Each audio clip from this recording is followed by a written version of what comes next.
So back on her bullshit, Emma. Emma is back on her bullshit.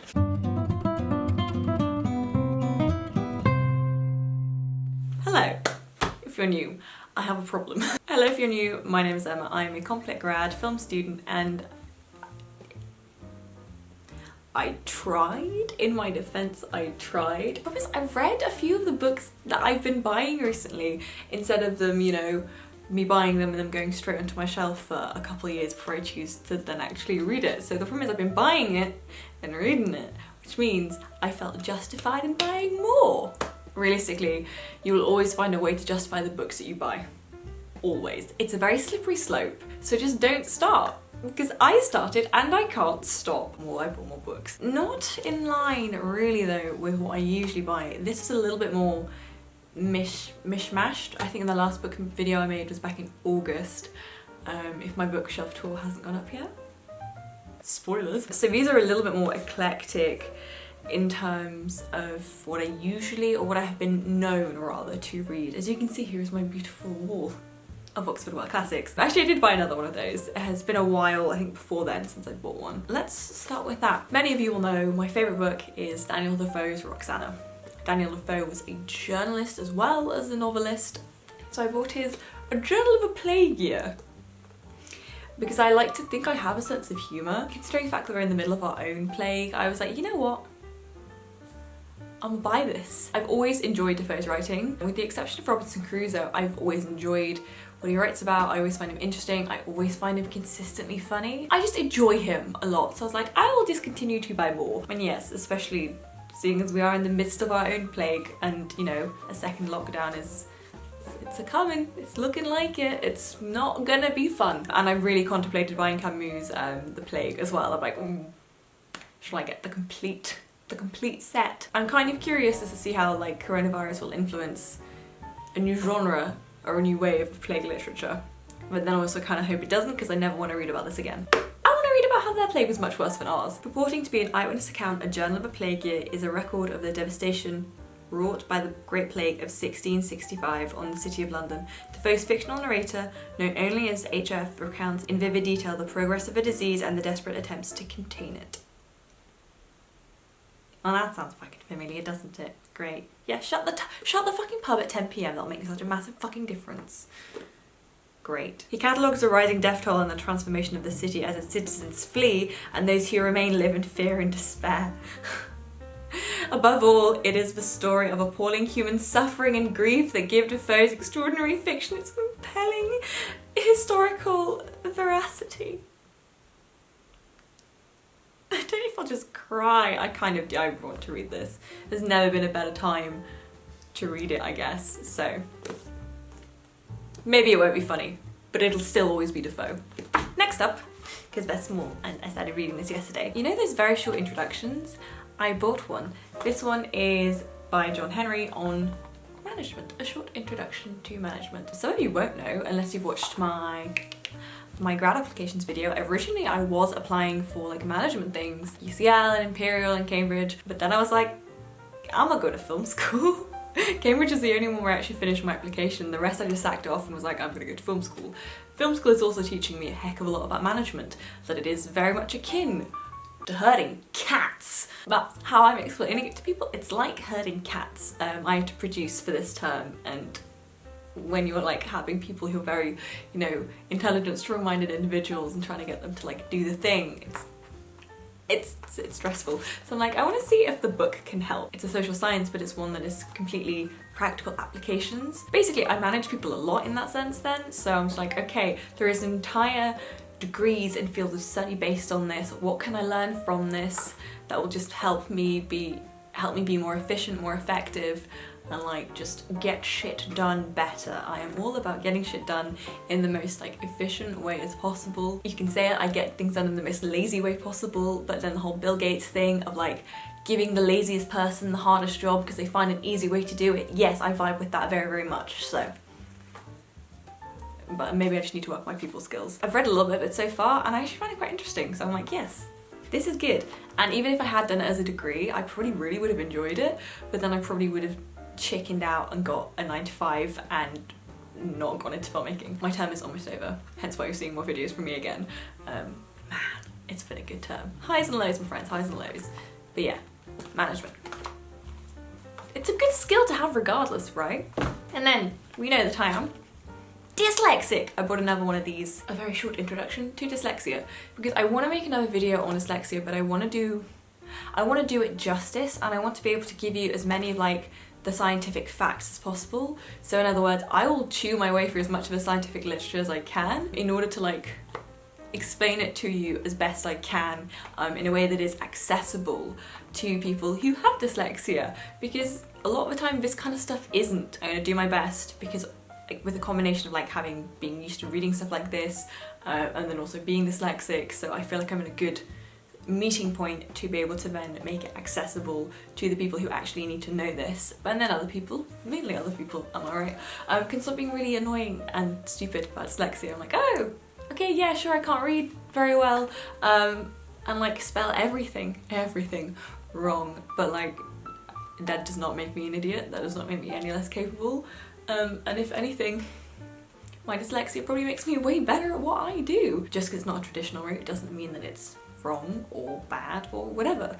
A lot of the people who go into the creative arts are dyslexic, you know. A lot of people feel really alienated from like traditional like trajectories, which is not necessarily a bad thing. We all need creatives, but like maybe we do it without the like alienating and like lots of like emotional trauma that kind of is gone with it through the education system. We love standardization. That really works for everyone, doesn't it?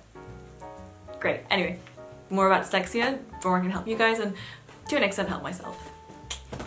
And then, so this I actually had bought, the same with the Defoe, I bought this before my last book haul video, but then I forgot about it. Like it had already made its way onto my shelf and I literally just forgot about it. I bought Sun Tzu, The Art of War.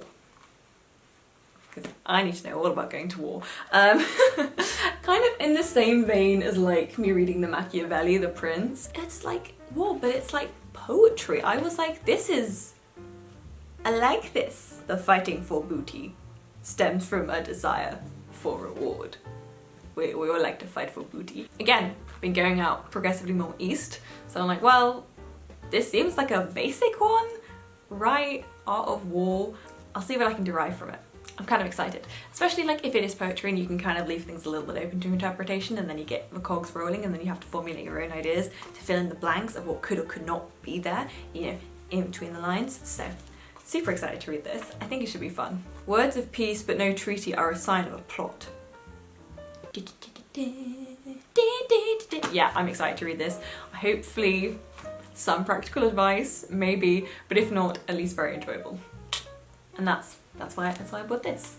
And then I keep wanting to call this Circe, but it's not. It's Circe, right? It's by the woman who did the Song of Achilles, which is where like Achilles and Patroclus, they actually go ahead and get hella gay, which is honestly probably more accurate anyways. And I like retellings of classical myths. This is what people have always done. Like, it's not that now, because we have a print copy of the Odyssey and the Iliad, that we're like, oh yes, it doesn't continue to change. Like, no, in a way this is a progression of oral tradition, in the way that you would tell a story and then everyone who tells it again retells it a little bit differently. Like, that's fine. These stories are, how do I put it? These stories are all fair game. Fairy tales are fair game, classics is fair game. Like, I appreciate modern retellings and just people putting their own spin on it, and like, it's fun. This is set in the context of the Odyssey, and I believe it's from one of the witches' perspective. Oh, she's the child of a Titan. Circe is strange, not powerful and terrible like her father, nor gorgeous or mercenary like her mother, but she has a dark power of her own, witchcraft. When Circe's gift threatens the gods, she is banished to the island of Aia, where she hones her occult craft, casting spells, gathering strange herbs, and taming wild beasts. Yet a woman who stands alone cannot live in peace for long, and among her island's guests is an unexpected visitor, the mortal Odysseus, for whom Circe will risk everything. Apparently there's meant to be a lot of sex in this too, so I'm like, yes, cool, give me the porn. It's bad I'm having to Google it. It's literary! I'm looking forward to reading this. We love girl power. Should be fun. This again was something that was recommended for my book club with my friends, so I'm like, okay, I'll read it. I feel like honestly the book club like has made me like more game for a lot of things. For a lot of things I'm like, oh, I don't really read, it's too modern for me, let's do this. It's basically making me less of a pussy, and I'm like, just fucking read it. You probably will enjoy it. Less of a pussy, make me more open-minded and accepting and open to the possibility that there are things outside of my comfort zone that I might enjoy. Here's the thing, I can be eloquent. I just don't always choose to be. These last two, I bought for school. When I say I bought for school, my mum's Amazon account, generously sponsored. I bought Kassia St. Clair's The Secret Lives of Colours. We talked a lot about colour theory this term, so last time we shot on 16mm black and white, and this time we shot colour. I would like to think that I did quite successfully on the colour front. I thought a lot about it. I mean, I like colour theory a lot, and like when colours work together, when colours don't, I find it fascinating. Ooh, get the Pantone app, it's quite interesting. You can take like pictures and then like it'll give you swatches of like the colours in the pictures, like the dominant tones and stuff. I'm like, oh, it's really nice. We basically worked from a painting in the National Gallery. I had the Rokeby Venus, so I worked a lot with like the colours, and like we spent a lot of time, we spent a horrendous amount of time actually looking at the painting and trying to get fabrics that match the painting. I think we did a really good fucking job. Shout out to Anna, she's basically my production designer, she's an absolute babe. So we like spent a lot of time like comparing the painting, looking at fabrics. We went in like, fuck, maybe like 5 different shops trying to get things right. I still think we did. And I look at it a lot when I have to do like the design for my thumbnails and stuff, so it's like a little bit of graphic design. Graphic design is my passion. So when we've been spending like time like looking at art and stuff, like in the whole concept of like every frame of painting, it's just been on my mind a lot, and then like colour balance, and like when you have like the blues and the whites and like colour temperature and stuff. I've just been thinking about colours a lot more than I usually do. I always try and think about colours when it comes to like my makeup and my outfits and stuff. Like I'll probably spend a lot of time trying to figure out the tones in like this composition, and then how I'm going to translate that onto my thumbnail and stuff, and how I'm going to get it to work and stuff. So yeah, I think a lot about colour a lot of the time, probably more consciously than quite a lot of people do. I just want to know that like colour has a history. One of my favourite things is in art, it's this like blue that they use. If I mention this blue, here you just look at this, right? It's that blue. It's that kind of like, is it kind of like a cobalt? Kind of, it's so vivid and just beautiful. Basically she gives at the beginning of this like some basic kind of colour theory and like about light and stuff, and like wavelengths, and like how you see like one of the things I've learned this term, I'm sure you guys will find this fascinating. So if you're working with paints and stuff, your primary colours are red, blue and yellow. When you're working with light, your primary colours are red, green and blue. I didn't know this. I've been so confused the entire time when they're like saying, oh, yellow is a primary colour, oh, green is a primary colour. I'm like, I'm getting confused. So with paint and stuff, it's yellow, but with light, it's green. So you can't create green light, if you will. Like you can't create red light and you can't create blue light by mixing colours, you just have to have it. So I just thought that was fascinating, which then makes so much sense when you're doing, if you've ever been on Photoshop or any kind of graphic design stuff, well, you'll have like RBG, not Ruth Bader Ginsburg cries, instead of yellow. So I didn't know that. And also if you have paints and you mix all the colour paints, what do you always get? That grey, brown, blackish colour. But if you start mixing all the different colours of light, so if you get like a colour wheel, you print it off and you spin it, it'll look white. How weird is that? So if you get the colour, like the light, and you spin it, it will look white, but if you get all the paints and mix it, it'll go black. That was like probably one of the most fascinating. I had an entire term of interesting stuff, but that is the most fascinating thing I learned this term. I don't know how you'd use it or apply it, I just thought it was really interesting to know. I love colours, and I love bright colours, and I love films that have like this like bright, fun, interesting composition, and especially when you're using like different colours and stuff, you get like this like depth and like, ah.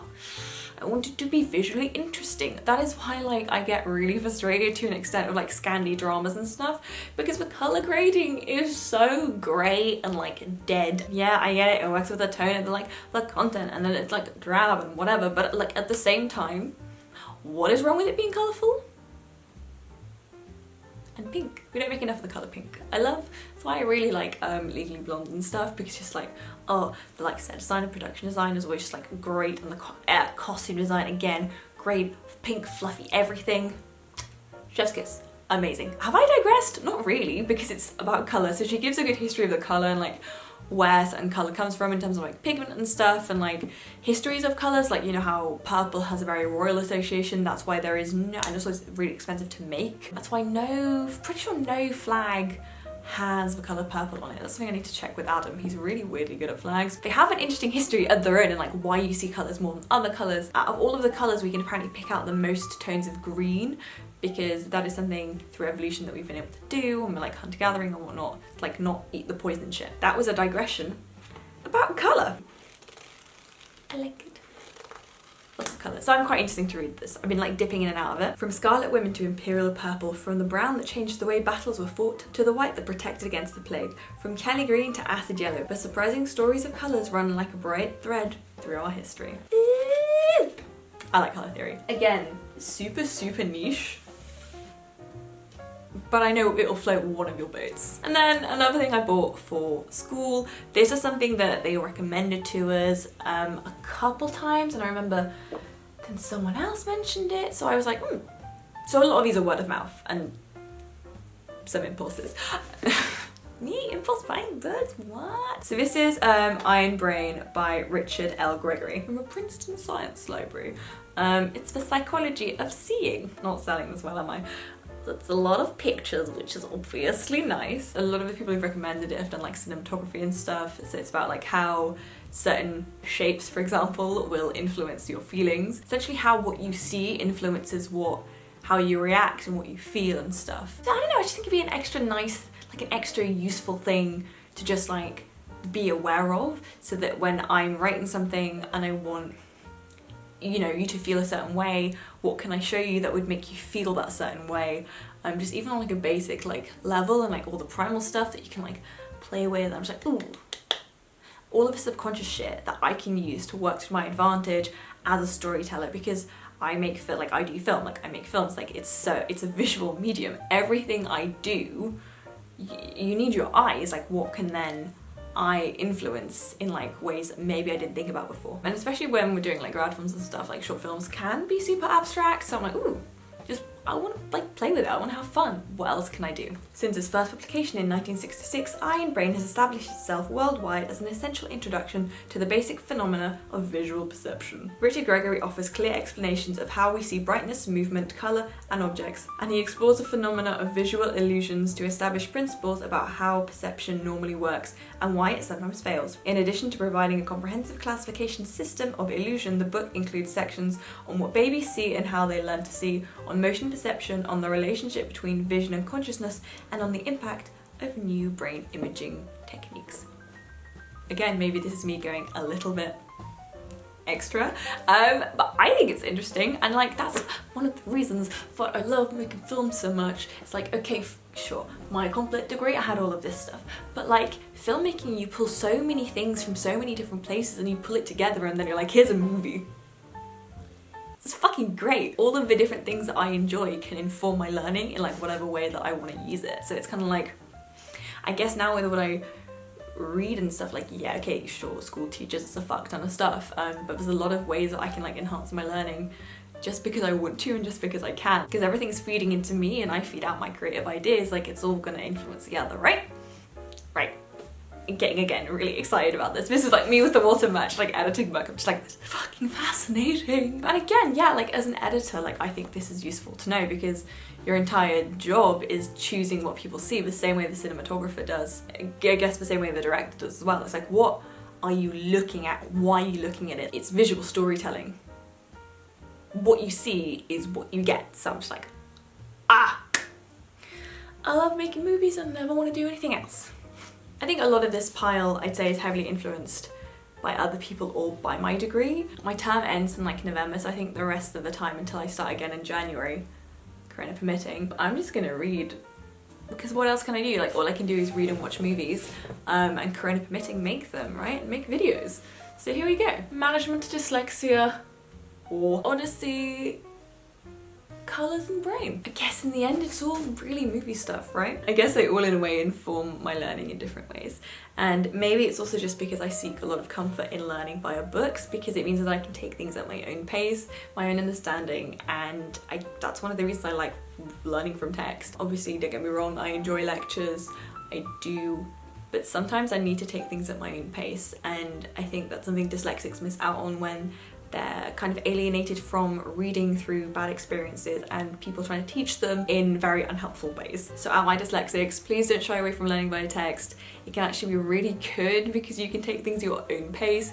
You can annotate. I have many videos on how to annotate, how to make the most out of like learning from text. And also then there's just no one like, you know, hanging over your shoulder going, do you get it? Have you read it yet? Take it at your pace. Do your thing. That is everything. I will leave a list of the editions and stuff, and hopefully some links if I can find them for you down below if you're interested. My Goodreads is, of course, Angeline. There's like 1,000 of you on there. I think it's like I have like 1,000 friends on Goodreads, and then I have like 1,500 followers.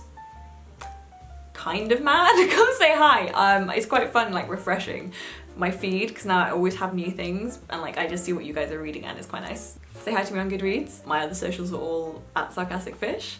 Let me know what you're reading. If you have any recommendations, if you've read any of these books, tell me how you found them. Like, subscribe and all that jazz, and I will see you guys very, very soon.